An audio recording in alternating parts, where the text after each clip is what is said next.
Qarışqaya belə zülm eləsən, sənin həyatına fəlakət gələ bilər. Əhəmiyyətsiz saya biləcəyim insanlara, varlıqlara zülm eləsən, o zülm sənə qayıdacaq. Bu kainatda zalımlıq eləyə yeriyə bilməzsən. Ona görə mən bu paylaşımdan fərqli olaraq həyatda gördüklərimi daha real şəkildə sizin nəzərinizə çatdıracağam. Baxın, 30-40 il insanlara zülm etmişlərin övladları, nəvələri Parisdə, Londonda, ən bahalı malikanələrdə yaşayır. Ən bahalı otellərdə dincəlir. Ən bahalı maşınları sürür.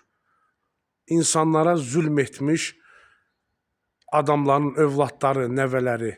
Amma bir ömür boyu heç kimə pislik etməyən bir insanları görürəm.